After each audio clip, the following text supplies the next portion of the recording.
Tomorrow makes 4 weeks since I gave up my lease and started driving across the country. And I'm leaving Colorado. I'm getting up early in the morning. My car is mostly packed. That's actually what I was doing just now. I'm headed to Zion National Park because I've been told it is one of the most beautiful national parks in this entire country. So I need that experience because I've learned some things here in Colorado. Because when I took off, I didn't even know what I was doing or why I was leaving or why I needed to leave. And I don't still fully understand that. But I knew that I wanted to find a place that felt like home. I wanted to find people that felt like home. I wanted to have a variety of experiences. I didn't want to stay stuck in one place. I didn't want to stay stuck in what was like just okay or somewhat comfortable because it was known. I wanted to find places and things that I was passionate about. I want to find people that I was passionate about. One of the things I've really connected with, both in Oklahoma, but especially here in Colorado, is I am passionate about nature.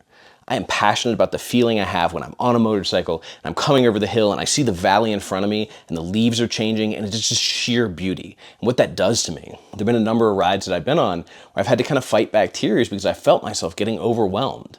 I think it's two things. One, it's just absolutely beautiful, and anybody who can stop what they're doing and open their eyes is going to feel that. It's the same reason that people are stopped on the side of the road taking pictures and they're just sitting there with their jaw dropped because it's stunningly beautiful. The second thing is I spent almost 20 years in a box. And I think that trauma is one of those things we normalize, or we just think is okay because we've gotten through it. But that was almost 19 years or 20 years that I was locked in a place where I didn't get to touch a tree. The closest tree was on the other side of the fence. I didn't even get to walk up or down an incline or a hill because it was all graded flat. I didn't get to bury my feet in the sand or in the dirt. I didn't get to sit there and look up in awe and wonder at a body of water or giant rocks or giant trees. And I need that. Like, that brings me closer to myself. That connects me to me. And it was the same thing as when I was a kid. Because my half-sister used to live out here. And I visited a couple times. And I remember being with her and being like, I want to be in this place. It wasn't just my sister. It wasn't the people she was around, although they were really communal and positive. It was that I would go up the ski lift, or I would get on that mountain bike, or I would just walk through the town and be like, this is amazing. Like, why don't I live in a place that looks this amazing?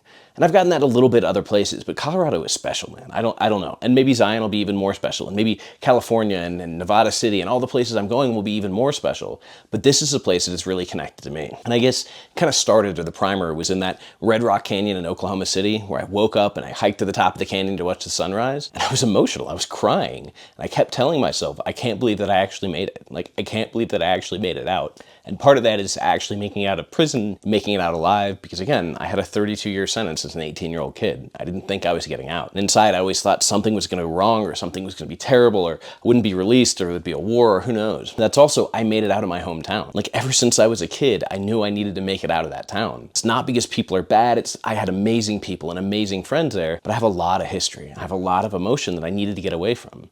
I think the biggest thing was this belief somehow that I was taught or that I took on that I couldn't make it by myself. Ultimately, I mean, I can't. We're all interconnected. We need people. But I was taught to be dependent on someone or something, and not like, oh, I'm going to reach out and I'm going to build a family, I'm going to build friends, and I'm going to build a network. Instead, it was, no, I need to be dependent on this person. And I think that was done out of fear. I think people were worried about me, or this person was worried about me, and they wanted me to be safe. But what that taught me was to be small. Never to take a risk, never to be myself, to fit in, to like not ruffle feathers. So I grew up thinking that I had to be something. Like, if I could just figure out the code that other people had cracked, if I just figured out what I was supposed to be, or how I was supposed to act, or what I was supposed to do, then I would be okay, and then I would be enough. And I don't want to live like that anymore. And for whatever reason, Charlottesville still makes me feel that way. Even when I'm with good people, even when I'm doing good things, some part of it makes me feel like I have to fit in and I have to change who I am. And the problem with that is I'm 39 years old. I turned 40 in a couple months, and I don't know who I am. I know all these things that I was able to do, or these chameleon things I was able to be, or the way I was able to interact with people. But there are only a few things that I know that I really enjoy. I love the nature in Colorado. I love doing jujitsu. I love pushing my body. We did the incline this morning. I wore a weight vest. I love doing things where I feel connected to myself and connected to other people. I love good food. I don't know. I got to figure out the rest of it. So as I'm looking at that and I'm looking at careers and opportunities, I talked to a Space Force recruiter because some part of me was like, well, I did really well in prison. Maybe I need the structure of that. I need the kind of organization. Maybe that's what'll make me happy. I also am looking at entrepreneurial stuff. What if I start my own company? What if I do this, go in this direction? Also, there's an opportunity to run somebody else's company, but kind of learn the skills along the way. Or what if I just throw myself into service? What if I just continue with the nonprofit and just make that my main focus? And it's not that I want to do any one of those things exclusively, but I have to map that path out. What does my life look like in 5 years? years if I take each of those paths. What I realize is I could go to New York and make a crazy amount of money right now. I got job offers, I got people I could call, but it wouldn't make me happy, at least not now, at least not yet. What I think I would be happier doing is making half as much money doing something that I love out here in Colorado. But again, maybe it'll be in Zion. Maybe I want to be a national park ranger. Maybe I'll find something in California. Maybe I'll find something back in Virginia. I don't know. The whole point is that I want to find something that I want and I need that is actually about who I am as a person. And I feel like so often that's just kind of like taken out of us. Like, do you remember being that kid who was enthusiastic and was happy and just knew what he wanted to do and knew what he wanted to be and was just 100% authentic? Like, yeah, I used to be that. At one point in my life, I was that. And it was just kind of like beaten out of me. It was just pushed out of me. And I want to be that again. I want that inner part of me that is authentic and genuine and happy and curious and engaged. That's how I want to live. And anything less than that, any kind of like job or role or city or relationship that is less than that, I don't want that. I don't want to settle. We have one freaking life. Like, I have at best, 40 or 50 years left? Why am I going to waste that? Why am I going to say,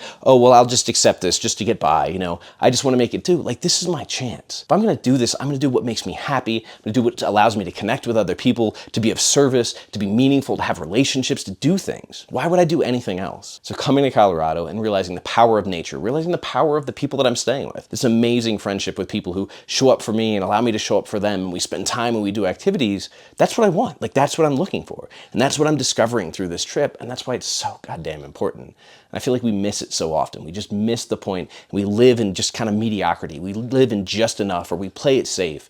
Man, we have one life to live. Why are we going to play it safe?